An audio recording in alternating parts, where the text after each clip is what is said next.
brought to you almost live from the Dude in the Basement Studios. Why? Because that's where the good stuff is. It's Sips, Suds, and Smokes with your smoking hosts, the good old boys.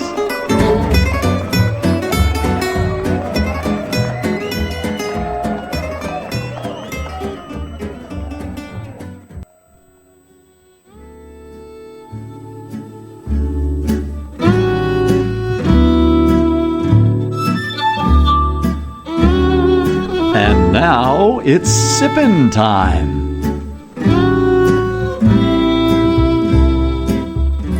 Oh yes, it's sippin' time again. Hello and welcome to this Sips episode of Sips, Suds, and Smokes, where everything good in life is worth discussing. As always, we are the best thing on TV. Are we on TV now? Man, you used to tell me things like that. Radio, we're the best thing on at 2 a.m. This is a 1-hour show that's mildly entertaining for, 17 and a half, 3/4 minutes. When Mike hosts the show, it's 22 minutes of entertainment. Well, I don't know what to tell you. We are banned in 3 countries, 1 state, 4 counties, 2 municipalities, and we have been expelled from the EU at this point. So hooray for us. So I am Made by Bob. In addition to being one of your hosts, I am also a member of the Bourbon Mafia along with Maury. And the Bourbon Mafia is a group of high-end bourbon enthusiasts and industry professionals with members in 7 states. We combine our love of bourbon with a passion for charitable work. Through rare bottle auctions and other events, we use our love of our native spirit to raise money for charities across the country. Joining me today and with our broadcast are good old boy Harmeet. Yeehaw! Sorry. Seriously, wow. And Made Man Maury. Good morning, Bob. Good morning. Is it morning already? Man, we've been drinking for a while. Yes, we have. Our show is sponsored in part by the Bourbon Review, a quarterly magazine and online source for all things bourbon. You can find them at www.thebourbonreview.com. And also by Fine Spirits in Cooper City, Florida, home of the Enigmatic Machine, serving great wines, whiskeys, and other spirits by the glass. You can find them at www.finespirits.net. Find us or we'll find you. Yeah, okay. I've got to add a couple little points about that, Bob. Just a little plug for our sponsors. First with Fine Wine and Spirits. It's just Fine Spirits, man. Thanks, Maury.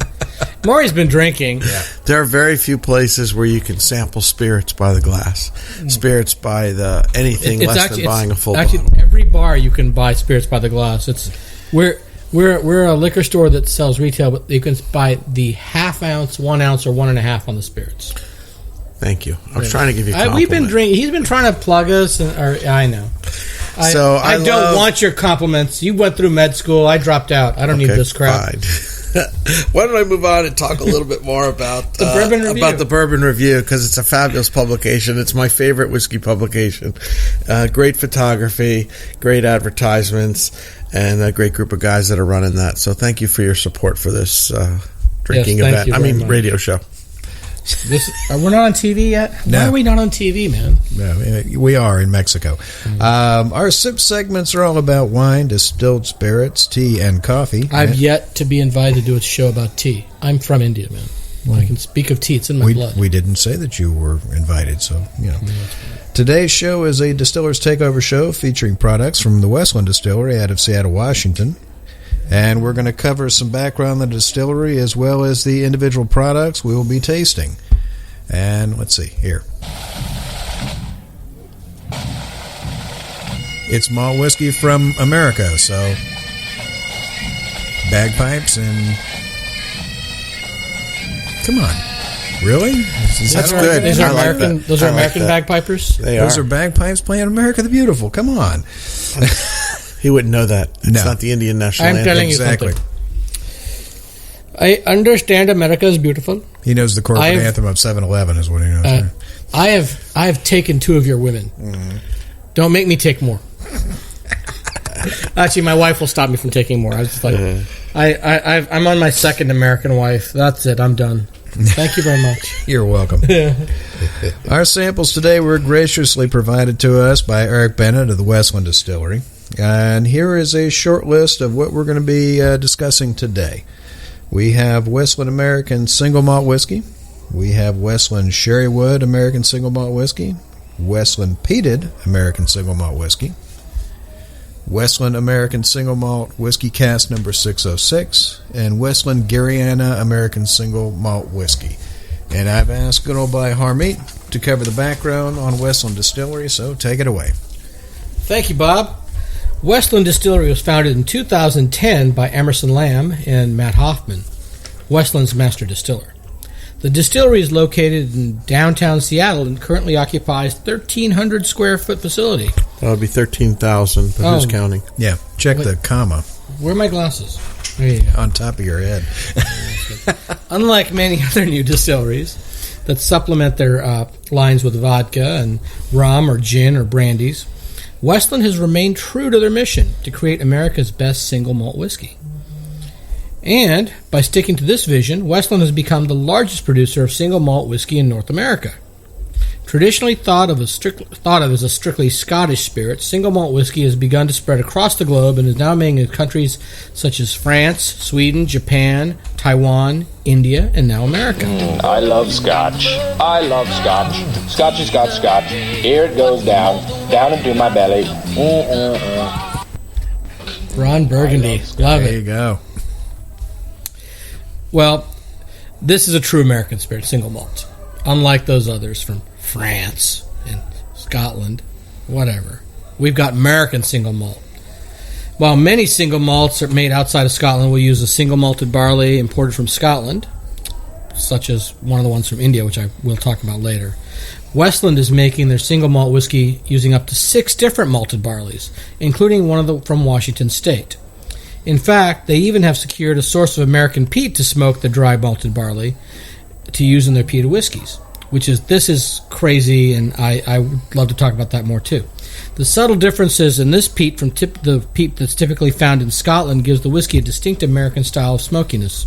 In fact, they've been working with Washington State University to develop their own strain of barley to make their whiskey uniquely American. Well, thanks for that description. And, when you're talking about peated barley, that's usually something you don't see here in the U.S. I mean, I'm unaware of anyone else that is peating the barley here using American peat. I've seen American distillers using peat, but exactly as you said, they're importing it from Scotland or somewhere else. And a lot of distillers, overseas in Taiwan and Japan and other countries are imported peat. When you say other countries, you meant India. You were looking straight at me. And India as well. Yeah, a lot of them straight are at me, Bob. I don't have my glasses on. I'm looking straight.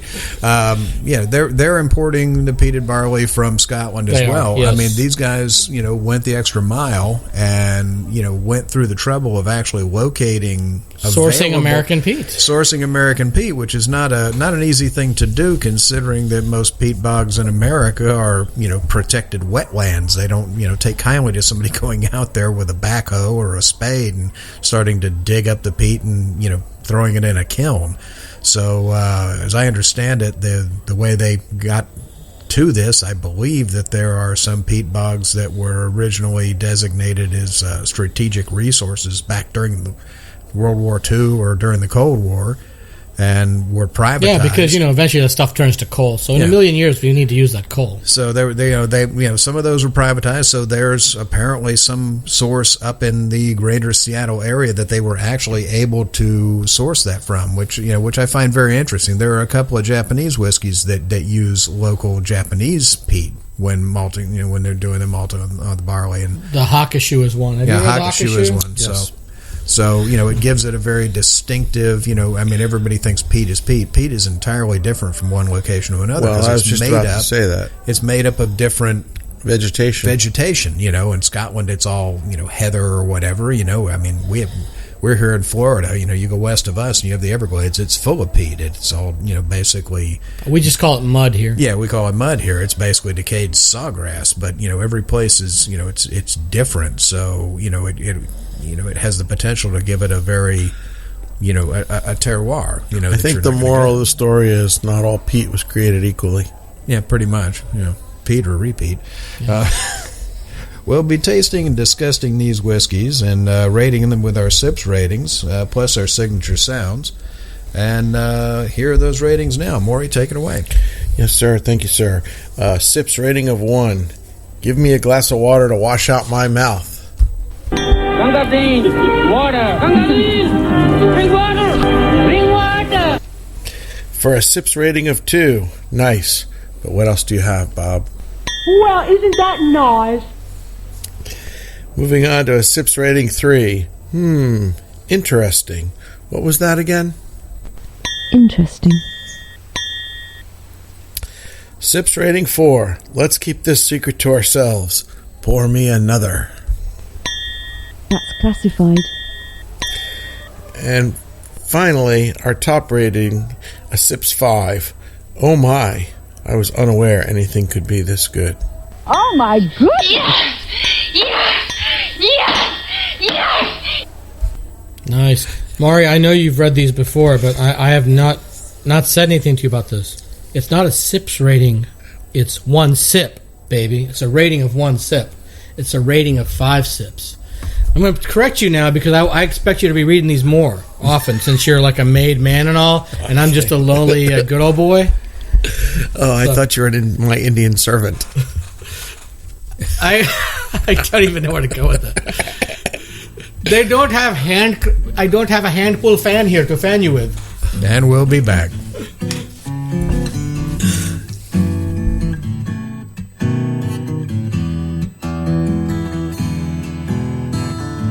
Rolling clouds and crashing surf, iridescent dunes reflecting by the light of a rising, glowing moon.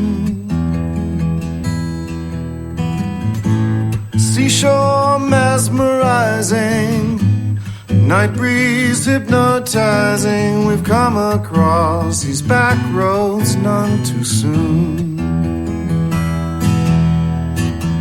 Look to the left, to the right.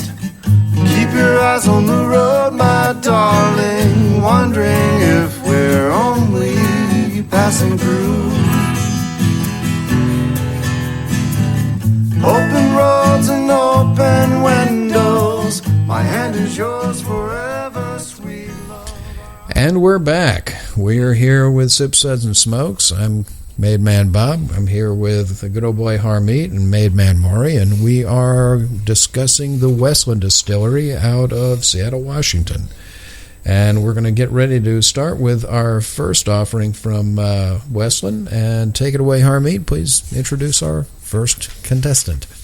Okay, so as we were talking about before, Westland is specializing in single malt whiskeys, truly American ones. So the first whiskey we're going to be tasting today is the Westland American Single Malt Whiskey, eponymous. It is the 2014 Double Gold San Francisco World Spirits Competition winners. Double Gold, again, means unanimous vote. I wonder how many whiskeys were in there in that competition, but it's pretty good. There's other producers. This one is bottled at 46% ABV, and it's aged only 24 months. This expression from Westland is made from Washington Select Pale Malt, Munich Malt, Extra Special Malt, Pale Chocolate Malt, and Brown Malt. They also use Belgian brewer's yeast.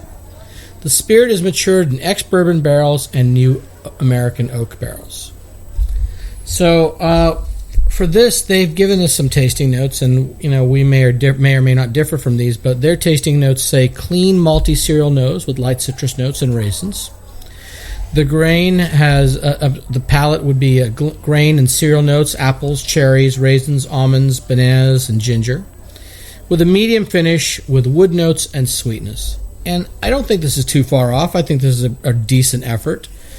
For one thing, that 24 months kind of bugged me. You guys tasted the greenness on this whiskey? It's very young. Yeah. I smelled that new oak, and I was wondering how it was toasted, if it was charred, how they treated this new oak. And On the nose, I did get the light citrus, but it's very green, very fruity. The ketones are flying out of that glass. And on the palate, I do kind of agree. I did get the apple and cherry, and the raisins, which I didn't find on the nose at all, were there. There was green and dark raisins, and the banana was there, but not like you get like on a traditional Irish whiskey, which sometimes often has a lot of banana to it. It was lighter, and the spice was, I wouldn't even call it ginger, but it was a light spice. The finish was medium long. The green wood was there, and it was sweet. It's a sweet, it's like, it tastes to me almost like a young Speyside whiskey. So it wasn't something like, it's definitely not Scotch. It's just, it's its own category. It's a light Speyside. It's just too damn young. I love Scotch. Scotch. Exactly. I love Scotch. But because of that youth and the green notes, I only gave it 2 sips. Okay. Well, isn't that nice? All right. Maury, what did you think? Well, I'm going to echo a few of the things that Harmeet said. I think that it's got a lot of potential. I'd really love to revisit this whiskey in about another 3 to 5 years. Oh, yeah, definitely. I think that it will be really coming into its own at that point in time. At this juncture, I just found it way too young for my palate. I thought that it has the makings of a good whiskey, but it just needs a lot more time. And like I said, can't say that it wasn't well made. It has nothing overtly unpleasant, but it just doesn't do it for me. I'm sorry. I give it 2 sips. Well, isn't that nice? Okay. I definitely picked up the cereal notes on it. It definitely is a little green. I picked up the citrus. The raisins I got on the back palate. Not on the nose, though, right? No, not on the nose, on the back palate. Cherries I saw definitely sort of a green apple note, a little bit of a nuttiness to it, a light spice, had medium wood influence on it, and definitely a sweet finish. I think it's a good serviceable dram, and I'd give it a 3. Interesting. I almost gave it a 3, Bob. Really, I almost did. But I think it's still, because of that youth, it's a little confused. They've got how many? 6 different malts in here? I didn't count. 1, 2, 3, 5, I believe. 5 malts. Yeah. 5 different malts. Pick a malt, boys. Pick a malt. Pick a couple. Well, sometimes the sum of the parts is greater than the individual. Yes, but I don't object to them using different malts. I just think that it simply needs more age. Okay. All right. Well, let's get on to our next whiskey. Maury, why don't you take us into it? Okay, thank you. The next one we'll be discussing is the Westland Sherrywood American Single Malt Whiskey. This clocks in at 46% ABV. It's been aged for 26 months. This expression from Westland is made with Washington Select Pale Malt, Munich Malt, Extra Special Malt, Pale Chocolate Malt, Brown Malt, and Belgian brewer's yeast. So again, a very similar mash bill to the first whiskey we reviewed. They mentioned a peated malt here too, I think. Is that correct, Bob? There's peat in this? I didn't see anything. Yeah, I believe so. The spirit is matured in ex-Oloroso hogsheads and butts, ex-Pedro Jimenez hogsheads and butts, and 2 different New American oak barrels. In terms of tasty notes, the nose definitely is interesting. It's got some ripe fruit, such as apple and pear, and a light citrus note.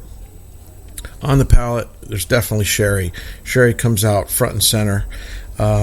There's a very light hint of smoke, definitely a medium body, hint of licorice, some candied fruit, currants, and adding a little bit of water does bring out a bit of vanilla creme brulee flavor.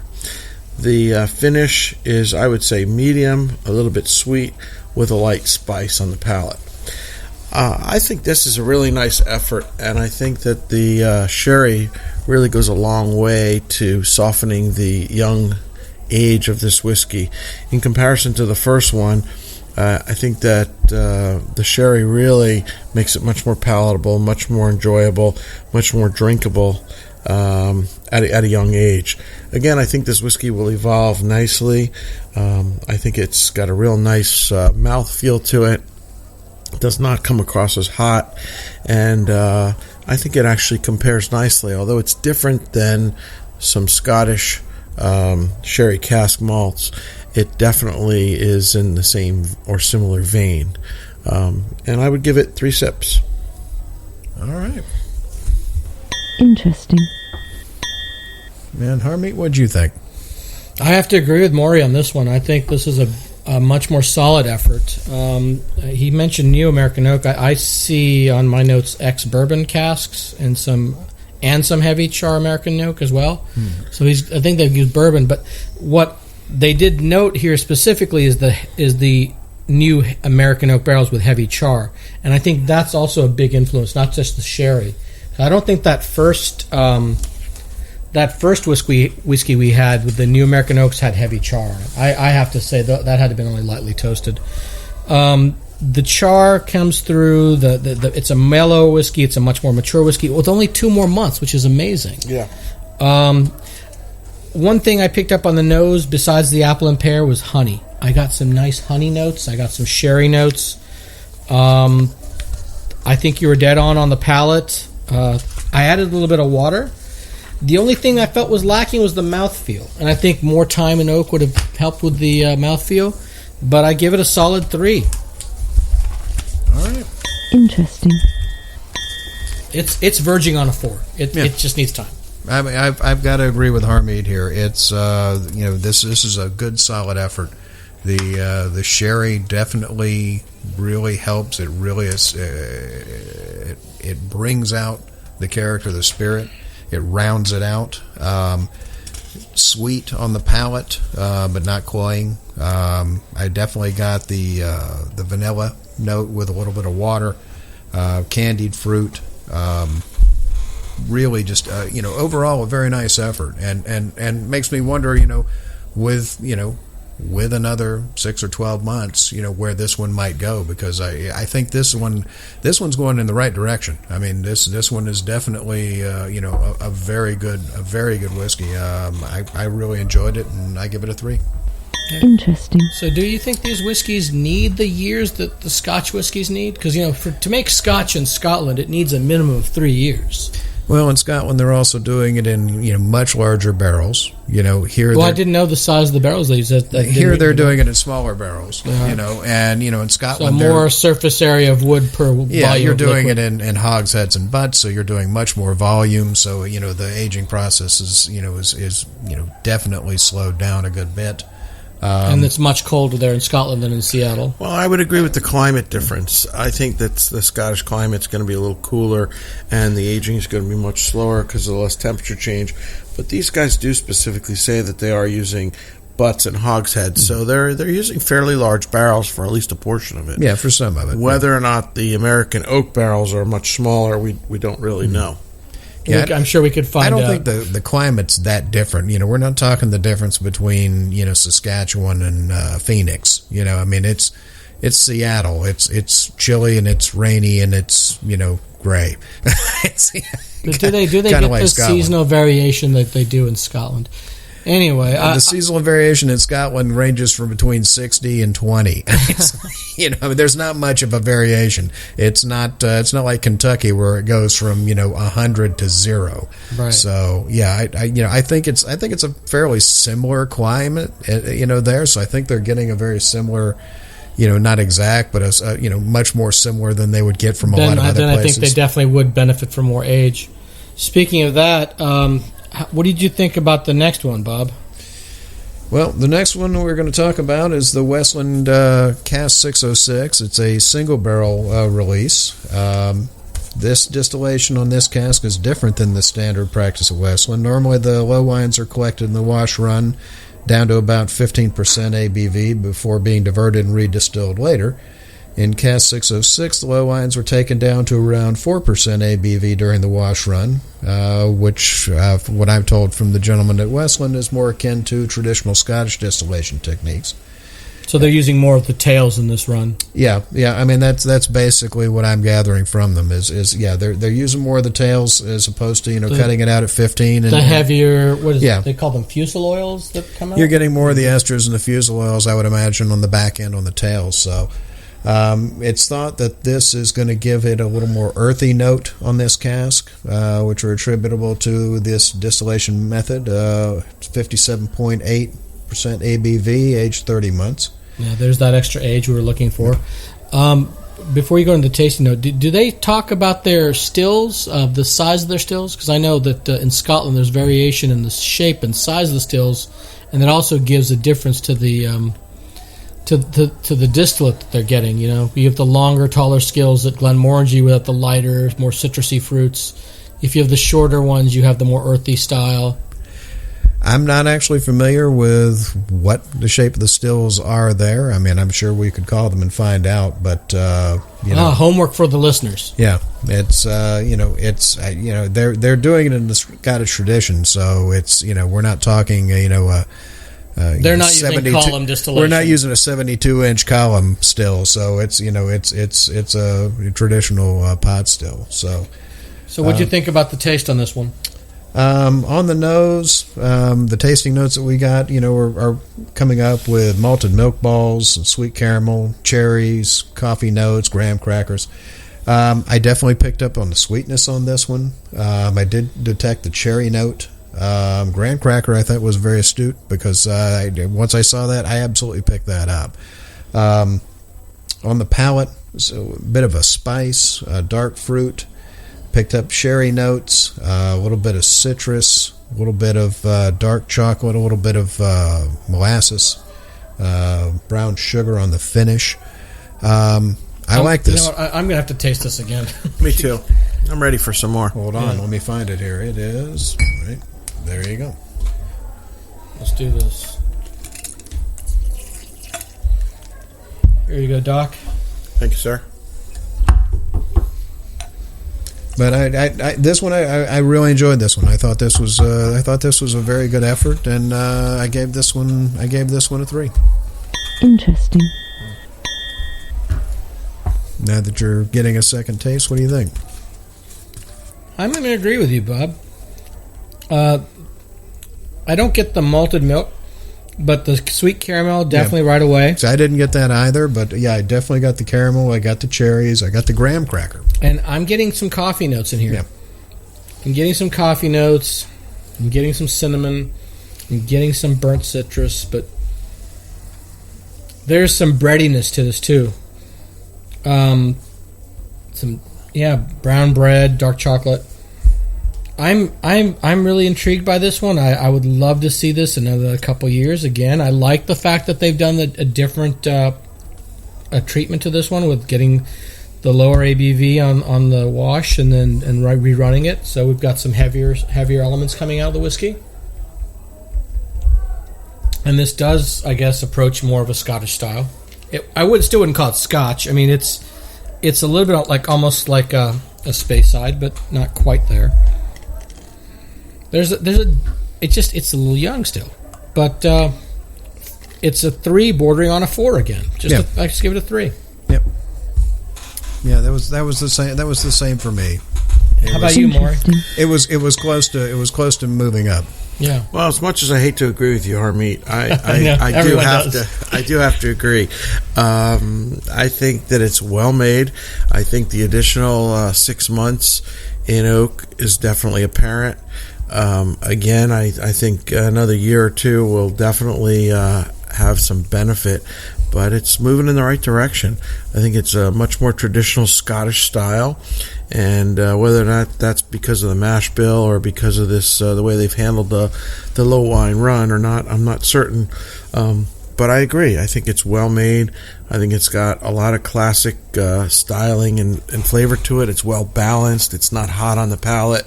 You definitely get a lot of those notes that we've described, including a little bit of burnt citrus.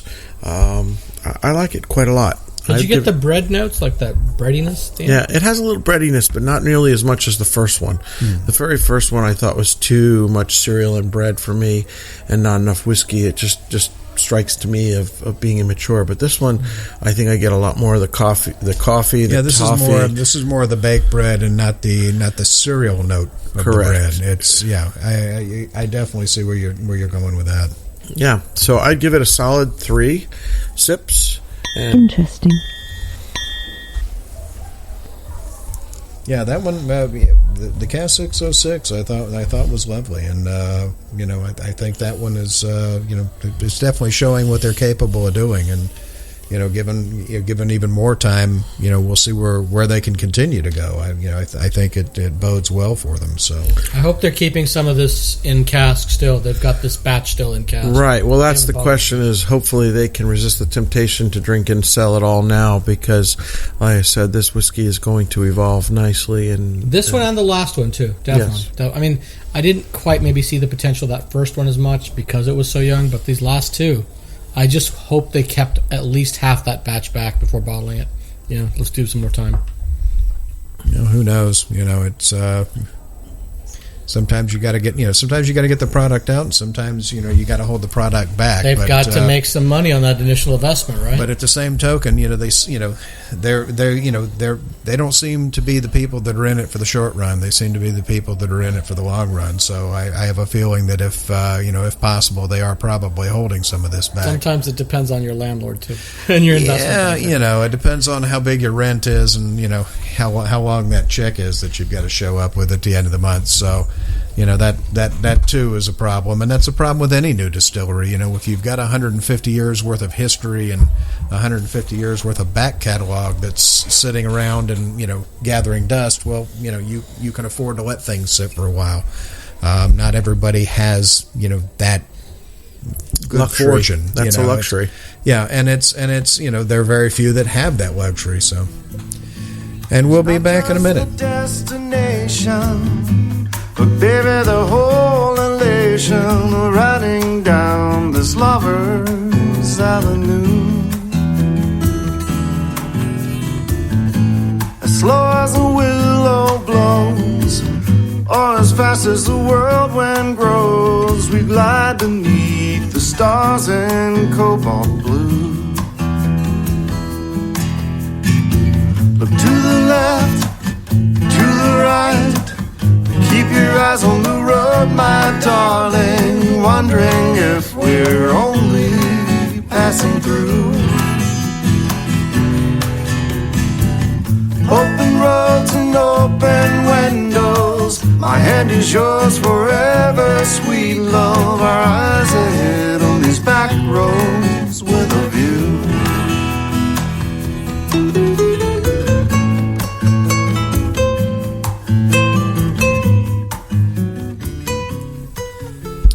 Hey, we're back with Sips, Suds, and Smokes, and we are doing a Sips episode featuring the Westland Distillery out of Seattle, Washington. We've just finished up tasting the Westland Cask 606. It got a solid 3 from everybody in the group. We're going to be going on to the next expression from our friends at Westland, and we're going to ask Harmeet to give us the background information on that. Okay, so our third whiskey of the night is the Westland Garryana American Single Malt. Is this number 3? Am I counting right? Yep. Sorry, folks, I've been drinking. So it's the Garryana American Single Malt. I believe it's Garryana. Garryana? Yeah. Is it? Yeah. There's a typo there. Yep. There's a typo. No wonder I couldn't find the information. I've got on my sheet says Garryana, but I did do some research on it. I tried to, but I have to admit I didn't do enough. So the Garryana is an experimental expression. It's currently not available to the public. I hope they do release it, though. It was made using Quercus Garryana. So Quercus Garryana, or Garryana oak, is a species that's native to the Seattle area, rather than the more typical American white oak. So I looked it up. European oak tends to have tighter grain, more tannin, and American oak has a little bit looser grain, American white oak. So I was trying to see where Garryana fit in all this. And I looked at a couple of scholarly articles. I went beyond the Wikipedia page. And I couldn't really find that much on Garryana. But nobody uses it for aging wine. There's been a few experimental uses for making wine in the Washington state. And it's really it's something that they've practiced with, but they tend to use American white oak or European oak, even in Washington. So I don't know how this works with whiskey either. I'm guessing this is a looser grain even than the American white oak, so it should be giving more vanilla to this, more vanillins, less tannins. It's probably less watertight. I really don't know. This is all speculation now because I didn't do my research. I'm admitting to it. So you're just guessing. I'm totally guessing. Okay, that's fine. But got you through college. Yeah, it did get me through college, graduate school, the whole damn thing. That's supposedly. Supposedly. Nothing gets me through life, though. Nothing except my wife. I love you, sweetie. Roll Tide. Anyway, tasting notes. Cement shoes are getting heavier. Yes, the cement shoes. I'm the only guy here who's not a member of the mafia. But what mafia? Sorry, we don't speak of that. I have no idea what you're talking about. Is very interesting. Molasses, honeycomb. It smelled almost like a rum when I first put it to my nose with the molasses. There's some fruit and clove. I really enjoyed the nose. There's almost peat on the back end with the fruit. I'm not sure what they're used for the malting. They didn't give us any information for the barleys on this one, right? No, I didn't get that much of a detailed information because again, this is an experimental batch. They were kind enough to send to us. It's not really for sale. It's something they're sort of tinkering with. So we're fortunate in the fact that we're getting to try something that's really not available to the public. I think this is another one that shows amazing potential. This has got, what is this? 56.2% alcohol, 112.4 proof. I'm not sure the age even. This is an internal test batch they sent us. I think it's a little hot, but I really think this is going in the right direction. I enjoyed it. There's a tiny bit of peat to it. I really can't say exactly what the Garryana oak is bringing to it, but I give it a solid 3, again, verging on a 4. Interesting. All right, Maury, what did you think? Well, I'm sorry, Harmeet, I disagree with you. I thought that the Cask 606, although coming in at, which we didn't mention, that was really horrible. No, you're always complaining. At a 57.8% ABV, was much smoother on the palate. I guarantee you it's older. I guarantee you it's older. Well, it's probably older. We don't have that either. But I would say this one does taste hot, even though it's at a lower ABV. It is at a cask strength, or presumably cask strength at 56.2%. I like the direction it's going, and again, I'd really love to revisit this whiskey in a couple of years. Even as little as 2 years, I think will make a substantial difference. I liked it better than the American oak whiskey that we started with. But I don't think it holds a candle to the Cask 606, nor to the Sherry Oak cask. And for that reason, I gave it 2 sips. All right. Well, isn't that nice? Yes, nice. Nice. All right, for my tasting notes on this, I definitely... It was without a doubt the sweetest one we've had so far. Bordering on almost bourbony sweet. I swear to God, I smelled rum. Yeah, I'm imagining that is the contribution of the Garryana oak. You thought it was sweeter than the sherry? I thought the sherry was a little sweeter. The sherry had candied fruit notes. This was more that molasses, sugary sweet. Yeah, okay. This was definitely honey, molasses, blackstrap molasses, and honey. I'm assuming that is what they're getting out of this Gary Oak, which I think is extremely interesting. I hope they continue with this experiment. I hope it's something that they continue working on. It's a very sweet nose, a slight bit of a peppery spice to it, some light malt and cereal notes.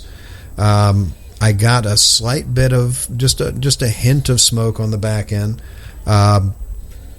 Just a well-made whiskey. This one I really like. This one, the ones so far we've had, I really enjoyed the sherry. I thought the 606 was excellent. I thought both of those were 3 bordering on a 4. This Garryana, I think is an experiment they can do something with, and this one I think was really talking to me, and I gave it a 4. That's classified. Nice. I see where you're going. I don't think it deserves the 4 yet, but Give it a couple years. I think it's a 4. I think it could become a 4. There's no question about that. It just needs time. Yeah, so do we all. Hey, Bob, you want to talk about the last one? All right, well, the last one that we've got is the Westland Peated single malt. This expression from Westland is a vatting of two new make spirits. The first mash is made of a peated malt at 55 parts per million, and the second is a mash made of Washington Select Pale Malt, Munich Malt, Extra Special Malt, Pale Chocolate Malt, and Brown Malt, and Belgian brewer's yeast. So they're using that stuff from the first batch. And they're mixing with malt. Most of the malt. most of the products they've got are using the 5 malts. Yeah. If they're not peated, they're using the 5. If they're peated, they're using the additional one. This spirit is matured in first fill ex bourbon barrels and ex sherry barrels. The tasting notes are giving me a light peat and hints of citrus. I definitely picked up both of those. It's the peat that they're using is an American peat. It is not a traditional Scottish peat. So the peat nose that I'm getting is more of a smoky peat as opposed to more of an earthy peat. It's not the medicinal quality you would get from Islay. It's not use Band-Aids and iodine like an Islay. It sounds horrible, but I love my Islay. But it is a different. Give me a smoke. Lagavulin Distiller's Edition. It is a different. It is a different creature. The peat that's coming from there is made of entirely different organic material than the peat that's coming from Scotland, which is an entirely different organic material than the peat that is being harvested in Japan by Hakushu and other distillers. So you're going to get that. It's like wine. You're going to get a terroir. That you're going to get from this that you're not going to get from some other place. On the palate, again, a light peat to it. I got some ripe fruit, a slight hint of sweetness on the back end. I got a little bit of a plum on it. Had a nice medium finish, unlike a Lagavulin, which you drink today and stays with you for 3 days. Had a medium finish on it. My wife thinks I've smoked a cigar after I had some of that. Yeah, exactly. I thought this was an extremely well-made whiskey. Again, like a lot of the ones that they have, I'm excited to see where they go with this. With a little bit more time, I think it can only get better. And I gave this a good solid 3. Interesting. So, Harm, what'd you think? I think I need to taste it again, and Maury needs to talk about it. Okay. Well, I love both with this whiskey and the previous one, the Garryana, that they're using locally sourced ingredients, and it's really unique in that it's almost a farm to bottle experience. I mean, they're using some locally sourced malt, not 100%. They're using locally grown oak. And conceptually, I think that's really appealing. So I like where they're going with that concept. And I do think in the glass, it's going in the right direction, but just not quite there yet.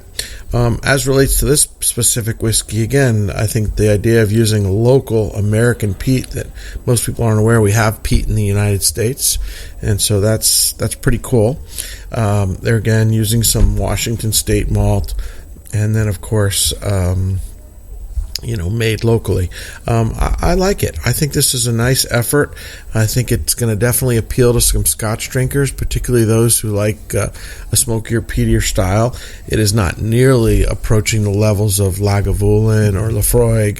That's or Ardbeg. That's the stuff they sell in the spray can, the Flex Seal. That's like, a Lagavulin's like drinking Flex Seal. I mean, that's heavy. You got to be in a mood for it. But when you're in a mood for it, it's awesome. Yeah. Oh, yeah. No, I agree. But this definitely has, I get most of the peat and smoke on the back end. It's light on the palate. It's definitely, I would agree, a little bit more woody than earthy. The finish is moderate. And again, a little bit of smoke and peat on the nose. I think it's a fine effort. I think it's going in the right direction. I think it's going to need a little bit more time, and I think ultimately what you'll see from these guys, my prediction is a second, more heavily peated version that really takes the peat to a direction more approaching Islay and the whiskeys of Islay to try to draw in some of the Scotch I hope they do drinkers. that, because I think that would be extremely interesting to see them take it up to that degree, to see where they could go with it, especially with the local peat. I think you guys need to taste this again, because originally I think I agreed with you, but tasting it again, I think they did it right. I don't think they need to do a heavier version. Can you hand me that bottle, please, Bob? Mm-hmm. Well, I think that this version is kind of in the middle. It's a compromise. It's trying to appeal to a lot of palates, and I think that the peated whiskeys tend to appeal to a smaller segment. Yeah. You either love them or you hate them. Right. So I'd love to see what they could do, taking this to a little bit more of an extreme. Yeah, I think what Maury's saying is not that they need to make it more peated. But he wants one. He wants the peated one. Well, it would, this is one side of the scale of peat, and it would be really interesting to see, what they've done on this end of the scale. It'd be very interesting to see, because let's face it, they're experimental. We've seen here. It'd be really interesting to see what they could do with it if they said, let's try the opposite end of the scale. Let's see what we could do if we could make, a Washington State Octomore, which honestly, guys, I hope you're listening, and I hope you do it. I'd love to try it. I wouldn't, frankly. I love my peaty whiskeys, but I'm not an Octomore guy. Sissy. What was your rating, Maury? Okay, I give it a solid 3. Interesting. All right. So, do we have time for me to do a rating? Yes, absolutely. Yeah. Okay, because I want to talk about this one, man. Yeah, I'm just saying, look, they don't give us a ratio of their malts, of the malts, the spirits they use. They use, like I said,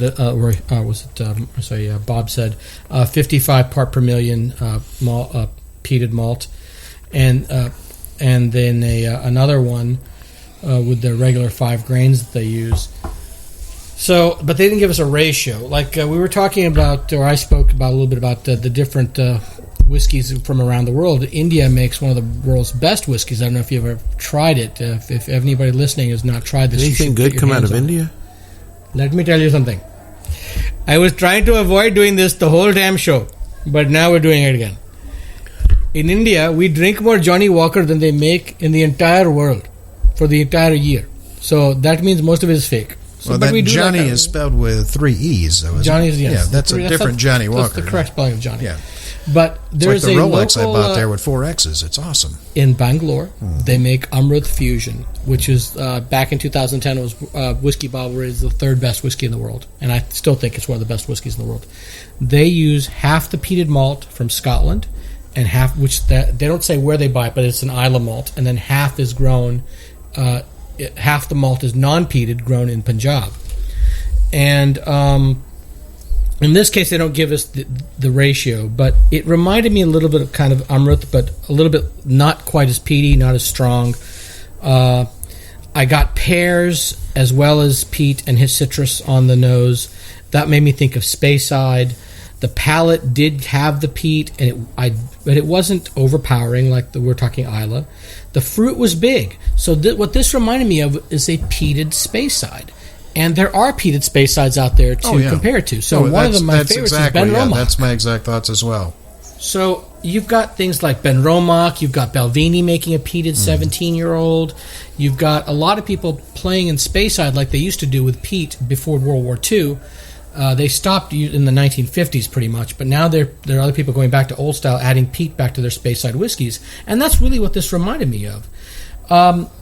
I wanted to give it a 3, but then after coming to taste it again, I think that this is the one that verges 3 to 4 that I'm going to give it a 4, because even though I think it needs time, these guys are doing a great job. Yep. They're doing something that I really want to see more of. This is only 24 months old. If this were 36 months old, or maybe let's go 60 months old, let's go a full 5 years on this thing. Could be a knockout. This would be a total knockout. So I'm going to go ahead and give it a 4, man. I think we're all in agreement. Yeah. I mean, I think we all agree that they're going in the right direction with this. So it's exciting to see. Yep.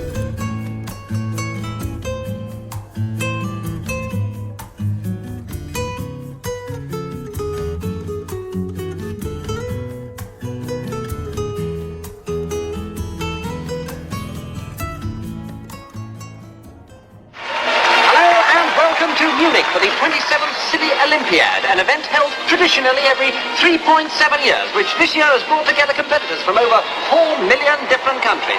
And here we are at the start of the first event of the afternoon, the second semi-final of the 100 yards for people with no sense of direction. I'll just give you the competitors. Lane 1, Skolomoski of Poland. Lane 2, Zanapatika of France. Lane 3, Grobovich of the United States. Next to him, Drabble of Trinidad. Next to him, Fernandez of Spain. And in the outside lane, Borman of Brazil. Well, that was fun, wasn't it?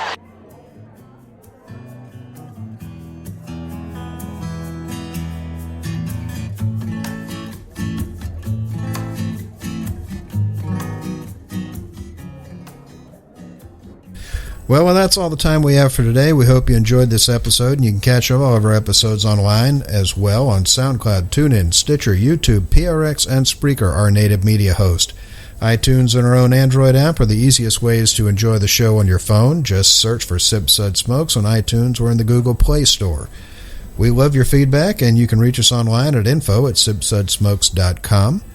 Our daily tasting notes flow out on Twitter every day at SipSudsSmokes, and our Facebook page is always buzzing with lots of news information. Do us a favor and take the time to rate this episode. If you're listening to us online, that's a big help to us, and we can get your feedback as well. I want to thank our co-host for joining us today. Thank you, Harmeet. Thanks for having me again. Thank you, Maury. Thank you for having me, Bob. And this is Made Man Bob, and for Sip Suds and Smokes, we thank you for joining us, and remember, life is too short to drink cheap whiskey. 100%.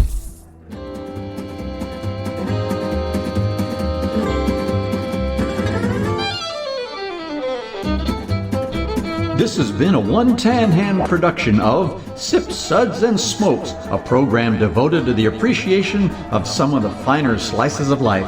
From the Dude in the Basement Studios, your hosts, the Good Old Boys, will see y'all next time.